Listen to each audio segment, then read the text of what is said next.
twongeye turatomboye bana b'Imana, waduhamagana Nyagasani ku neza ye, ku izina ry'Imana Data na Mwana na Roho Mutagatifu, amen. Amahoro bana b'Imana, nimuhumure, Imana iradukunda, ije kudukiza kuri uyu wa gatatu w'icyumweru cya 14 mu byumweru bisanzwe, tariki 8 Nyakanga 2026. Dore amasomo agiye kuduhuza n'ab'ijuru.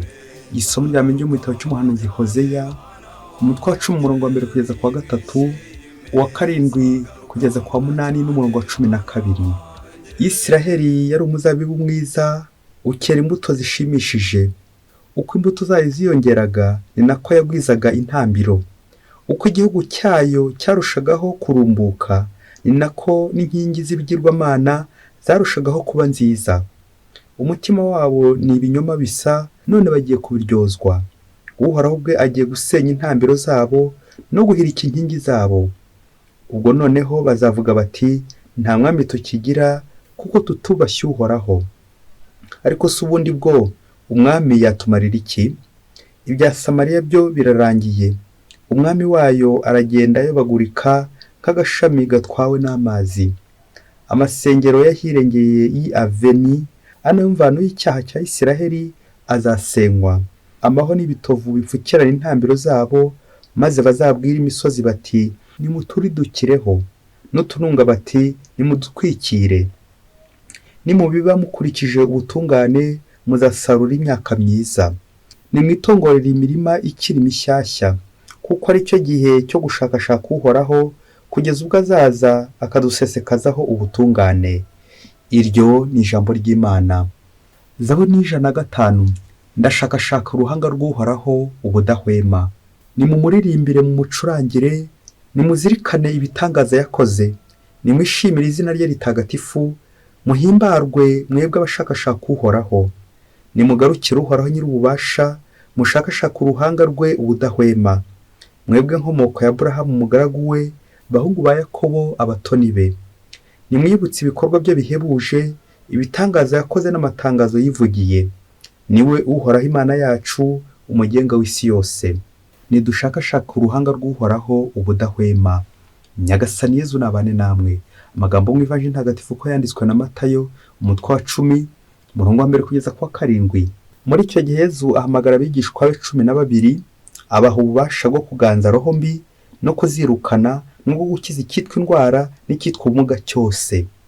Dore amazina y'izo ntumwa 12. Uwa mbere ni Simoni witwa Petero, na Andereya murumuna we, Yakobo mwene Zebedeyi, na Yohani murumuna we, Filipo na Baritolomayo, Tomasi na Matayo umusoresha, Yakobo mwene Rufeyi na Tadeyo, Simoni w'Ikana na Yuda Isikariyoti wa wundi wamugambaniye.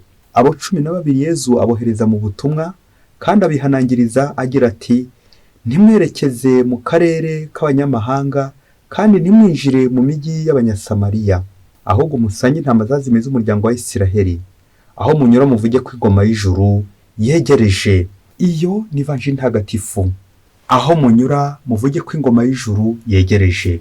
Bayoboke b'Imana, nimugire amahoro. Aha tugeze ni kuri buri munsi. Buri munsi ufungure, buri munsi ufungure, buri munsi kandi wibuke gufungura abandi buri munsi. Ijambo ry'Imana buri munsi.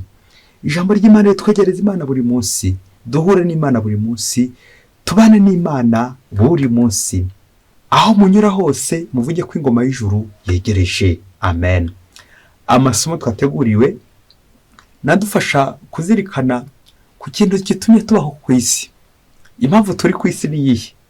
Nta kindi ni ukwitegura hano ku isi, twitegura kuzajya hehe? Mu ijuru. Twaremwe twese kuzajya mu ijuru, niho tuzishima iteka. Ijuru ririho, ijuru rirahari, hasigaye ikintu kimwe gusa, kuzarijyamo. Na niyo mpamvu niba nawe iwawe wumva ko hari ijuru, anacyo kitubeshe hano ku isi nk'imyiteguro, reka tutinde gato kuri aho hantu haturaje inshinga, kuri aho hantu twese dushaka kwerekeza, ijuru. Ingingo remezo kudufasha kuzirikana kuri iri somo iragira iti, ijuru ribahe? Icyo kibazo uraza gusoza nubwo wari ubizi, ariko ndaza gukwibutsa, anako nanjye ndiyibutsa, aho ijuru riherereye, aho ijuru riba. Ese ubundi ijuru riba hehe? Nyagasani Yezu ati aho munyura hose muvuge ko ingoma y'ijuru igize ite yegereje. Nawe nanjye turaza kwisuzumamo aho iryo juru riherereye. Hari ingingo 3 zijya kudufasha kugira ngo nawe uze gusoza uvuga uti harya ubu ndi mu ijuru cyangwa ndi mu muriro. Ingingo ya mbere ni ubuhamya bw'umwana tujye kwakira. Ngo umwana baramubaje bati ese ijuru riba hehe? Nuko umwana afata agatoki ke kari gasongoye arerekeza hejuru mu kirere ati dore hejuru ngiririya n'ikimenyimenyi indege ziri guhaca, ngizi n'inyenyeri zirahari. Nuko abayerekanye ijuru. Nuko mwarimu yongera kumubaza ati ese uzajya mu ijuru? Ati yego rwose nzajyayo kandi aryishimiye. Ese uzagerayo ute? Nzurira igiti cyangwa nsabe lift mu ndege?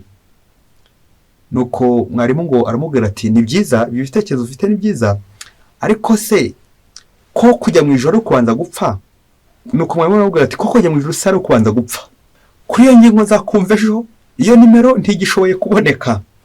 Nuko bahinira aho ngaho ibiganiro byabo sijya wahera.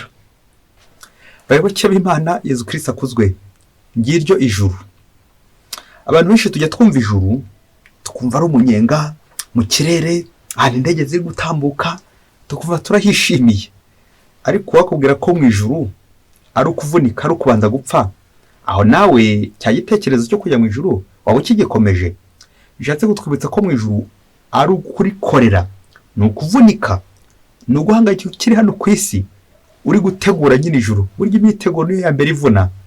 Nawe ukereye kwakira ijuru nk'umuntu uri kuvunika ukiri hano ku isi kugira ngo wisukure, mbese nka purigatori uba utangiye kugira ngo uzahure n'Imana, ubonane n'Imana imbona nkubone. Warangije kwisukura, urabyiteguye. Ikiriza cyangwa byemere cyangwa uhakane, bitewe n'aho uherereye, bitewe n'ibyo urimo, bitewe n'aho uri. Aho mugeze hose muvuge ko ingoma y'ijuru yegereje. Ingingo ya kabiri ni ukurebana no masomo aho ijuru riherereye. Isomo rya mbere tumaze kuzirikana mu gitabo cy'umuhanuzi Hoseya, aho iki gitabo gitubwira uburyo Imana ishaka kugarura umuryango wa Isiraheli watanye, wayobejwe n'ibigirwamana. Nuko Imana igashakisha uburyo bwose ibagarura mu nzira nziza, kugaruka ku Mana. Ariko yajya gusanga umuryango wagiye kera. Des extreme, inguni ebyiri. Ku nguni ya mbere hariho Abayisiraheli bari kugomera Imana, uko Imana noneho ku nguni ya kabiri iri kurushaho kubagirira neza, niko ahubwo bo bari kurushaho kugenda borama bahunga Imana. Ukuri iyo foto nawe Imana iri kuzi gusanga, aho kugira ngo uyisanganire uri kuyihunga ugenda. Ikiri somo rije ritubwira muri aya magambo ubwo bagize bati Isiraheli umuzabibu mwiza ukera imbuto zishimishije, ngo uko imbuto zayo ziyongeraga ni nako yagwizaga intambiro z'ibigirwamana. Ngo uko igihugu cyayo cyarushagaho kurumbuka, ngo ni nako n'inkingi z'ibigirwamana zarushagaho kuba nziza. Amen, amen, amen. Mubyeyi, urumva ko gahinda cy'Imana? Tekereza uri kugira umuntu neza, ariko ari kurushaho kugenda aguhemukira, kugira nabi. Uko niko duteye. Imana buri gihe izahora ari indahemuka, nubwo waba umuhemu. Urakomeza ugume muri ubwo buhemu, uhunga Imana, uhunga ijuru. Ijuru riri hehe iwawe? Naho Evanjili uno munsi, nyuma ko Yezu abonye ko turi guhunga Imana, turi guhunga ijuru, yifuje gutwegera atore intumwa 12 ngo zizamufashe kuri ubwo butumwa bwo kwegereza abantu ijuru. Izo ntumwa bazivuze mu mazina yazo, bitwerekeza uburyo Nyagasani natwe adutuma kugira ngo tujye gushakashaka abazimiye. Izo ntama, twirinda kwivanga n'abanyamahanga, imico y'abanyamahanga, twirinda gukora nabi, tukagenza neza, kuko ubutumwa Yezu aduha ni ubutumwa bw'umukiro, inkuru nziza y'umukiro, gukiza abantu. Ngiryo ijuru nuko abantu bazabona umukiro. Niyo ngingo yo mu gitabo cy'amategeko ya Kiliziya Gatolika, droit canonique 1752, ano ngingo ya nyuma, aho bagira mu Kilatini bati salus animarum lex suprema est, lo sali des âmes. Itegeko rikuru rya Kiliziya ni ugukiza abantu, ni umukiro w'abantu, roho zigakira. Nyuma y'uko Yesu byose abibonye ko dushaka gukira gusa ku mubiri, tukoka kugirwamana n'ibindi byose dukora bibi bidakwiye Nyagasani bitujyana mu muriro, niyo mpamvu y'ubutumwa kugira ngo Imana Yesu aze atume intumwa zongere zitwibutse iyi nteruro ya nyuma isoza ivanjiri iti aho munyura hose muvuge ko ingoma y'ijuru yegereje. Amen, amen, amen. Ngirira ijuru aho tunyura, tugende tuvuga inkuru nziza, tugende dukora neza, tubeho nk'uko Imana ishaka, tubeho nk'intumwa za Yesu Kristo. Wakora ubutumwa, wakwakira ubutumwa, byose ubyakira uzirikana ngo ingoma y'ijuru iri hafi. Ese ingoma y'ijuru iba hehe? Ni nayo ngingo ya gatatu tugiye kubona, ijuru aho riherereye. Akawa mwana ati ni mu kirere, ukumva ikirere ugakora localisation, ugaherekana. Ese koko ijuru ushobora kuryerekana? Bwashize twabonye mu masomo yatambutse ko iyo fondation igaragaye biba byapfuye, byanzira hirima.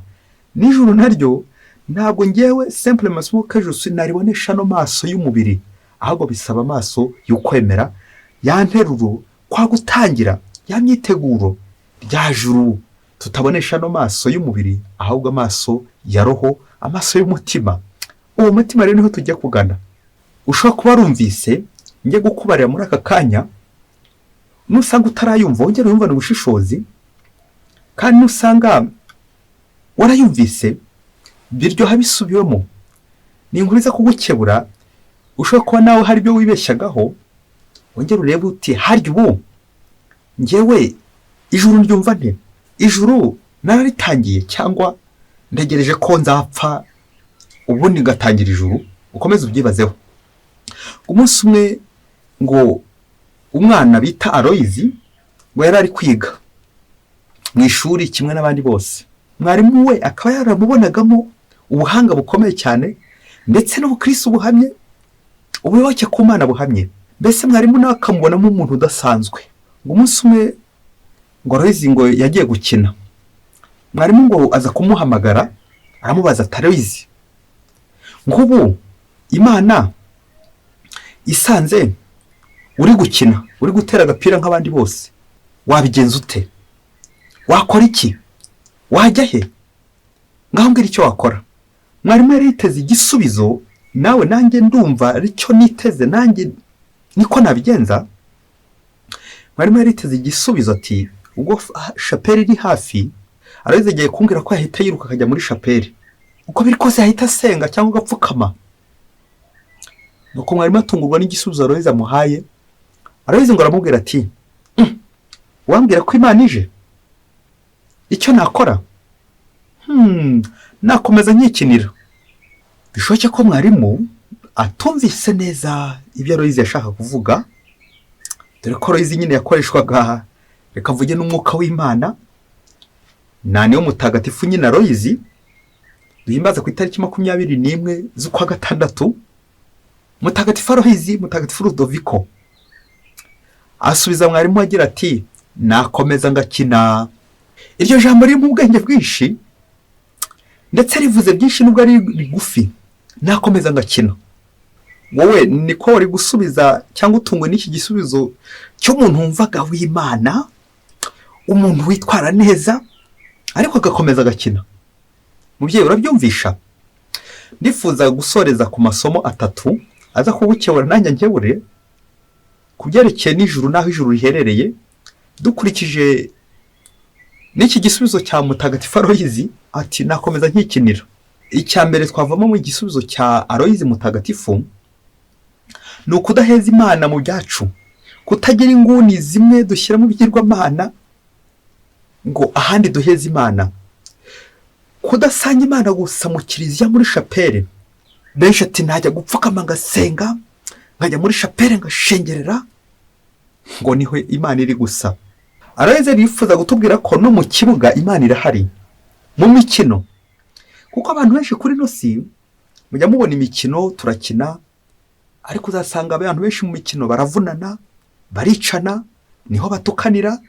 Mbese ugasanga ikibuga cyarahindutse nk'umuriro, imikino yacu yarahindutse umuriro, bamwe bica abandi, bagambanira abandi, bamwe bariganya abandi, bamwe bakiba abandi. No mu kibuga naho wahazana Imana, no mu kibuga naho Imana irahari, no mu mukino, imikino y'abana Imana irahari. Dusabe nimo kudaheza Imana mu byacu, mu mirimo yacu, mu kazi kacu, mu mikino yacu. Nuko uzasanga Imana iri hose. No mu ikabare ntitugaheza Imana, mu ishuri ntitugaheza Imana, ku nzira ntitugaheza Imana. Yesu ati aho munyura hose muvuge ko ingoma y'ijuru yegereje. Ako kantu mubyeyi, aho munyura hose, aho munyura, aho naho Imana irahari. Kudaheza Imana ku rugendo rwacu, kudaheza Imana mu nzira turimo, turi kugana mu gihugu cy'isezerano.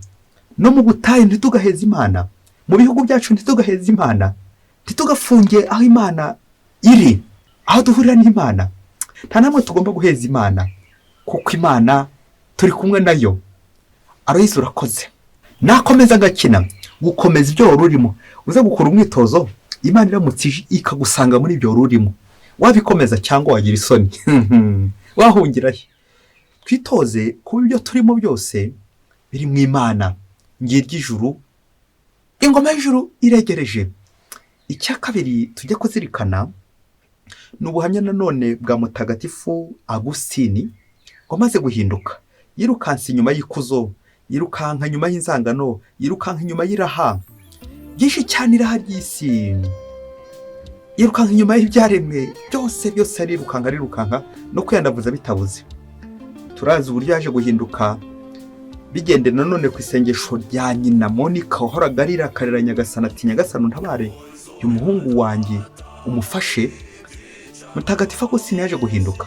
Ngo amaze guhinduka hari interuro nyinshi yavuze, ariko nifuza kuvuga mwimwe uno munsi itwerekeza ku ijuru. Ati Nyagasani Mana yanjye, iyo nyiza kumenya kare kose ko wari kumwe nanjye, nagushakishije hose, nirukanka inyuma y'ikuzo, nirukanka inyuma y'ibintu byinshi cyane y'iraha ry'isi, nirukanka inyuma y'ibyaremwe.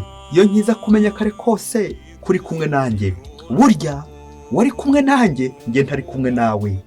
Wari bugufi yanjye, wari mu mutima wanjye. Amen, amen, amen. Aho hantu rero harakomeye cyane. Turiruka tukajya muri chapelle, tukajya kure cyane, tukajya gushakira Imana hirya no hino. Perenaje sinakubwira, ariko se wamenye ko urusengero nyakuri ruri mu mutima wawe, y'imbere, indani. Aho ngaho rero niho Imana iri. Iryo ni ryo juru, umutima iwawe. Icya gatatu anaho tujya gusoreza nyine mu ijuru, ariko ntugire ubwoba, humura ntabwo ugiye gupfa. Kurema ijuru, nanjye kuvuga kwiremera ijuru, ntuze kubifata nk'aho navuze ngo muri kiliziya ntabwo ariho tugomba gusanga Imana cyane, cyangwa mu rusengero, cyangwa wumve ngo kwiremera nyine ni nko kwihangira. Oya, iwawe ugahatuza Imana, iwawe akaba ari Imana. Ngo uyu mutimanama Mutagatifu Aloyize atwerekezaho, ndetse na Mutagatifu Agusitini tumaze kuzirikanaho, ko Imana itari kure yacu, ko Imana iri bugufi, ko Imana iri hafi yacu, ko ntacyo twagakoze ngo twitarure Imana, ngo Imana ntihari. Mu magambo make, ijuru ni ahari Imana, c'est la présence de Dieu. Le ciel naho umuriro, c'est l'absence de Dieu, ni ikinyuranyo, naho habuze Imana. Uwo niyo bita umuriro. Umuriro nyine ni ingeso mbi uri kwivurugutamo, izo ngizo zikubuza Imana. Ibigirwamana byabindi twumvise mu isomo rya mbere, izo ntambiro urushaho kugenda ugira nziza, ibyo bintu byose gira aho uri kugenda wirukamo. Uwo ni umuriro uri kugenda ukorera buhoro buhoro. Ariko se wakwitoza ijuru buhoro buhoro nanone, gutuza Imana iwacu. Urugero, iyo turi gusenga ukabanza ugahamagara Imana, ukayishyirwa, ukumva ko Imana muri kumwe. Rero nanjye reka nzana Imana iwanjye, kwiremera ijuru iwacu. Imana yaje iwacu, Imana iri kumwe natwe. Igihe cyose utari usenga ubanza uvuga uti harya Imana iherereye? Imana iri aho hantu nyine, ugiye kwihamagara. Ntabwo ari muri kiliziya gusa ngo ujye ugenda wibombaritse gusa umuntu w'Imana, umuntu tubona twese usenga, ngo nicyo kizatuhamiriza ko uri mu ijuru, uri gukorera ijuru, uri gusenga. Oya, naho ngaho uri mu murima, ku nzira, aho unyuze hose, umenye ko ingoma y'ijuru yegereje, iri iwawe mu mutimanama, iwawe mu mutima. Iri somo ry'uno munsi yaduhamagarira kwegezaho kure amafuti yose yanadutandukanya n'Imana, za ngeso zituma twandavura, kuko izo zose zitujyana nyine hehe mu muriro. Bityo nawe ujye wibutsa ko ingoma y'ijuru yegereje, ko ufite Imana iwawe mu mutima wawe, ugendana n'Imana. Byabibaje ahubwo wowe Imana igendana nawe, wowe utagendana n'Imana. Imana iri kumwe nawe, wowe utari kumwe n'Imana. Aha buri wese uraza gusanga watsinzwe, kuko igihe kirekire tukimara turi kwivovota, turi gushakashaka Imana kure. Nyamara se wamenye ko Nyagasani tugira ubuntu akaba yaraje guturana natwe. Uwo mutima muvyeyi uze gufata ku mutima, umva ukuntu Imana ihumura, uhumeka Imana. Nawe nanjye iri somo rije gutwibutsa ko Imana iri bugufi. Mubabwire ko ingoma y'ijuru yegereje. Aho munyura hose, ni hehe? Mu rugo iwawe, ku kazi, abo muhura nabo, abo mujyana, iwawe mu mutima, iwanjye. Nyagasani urakoze gutwibutsa ko utigeze na rimwe dutererana, kubana natwe iminsi yose, kuri kumwe natwe.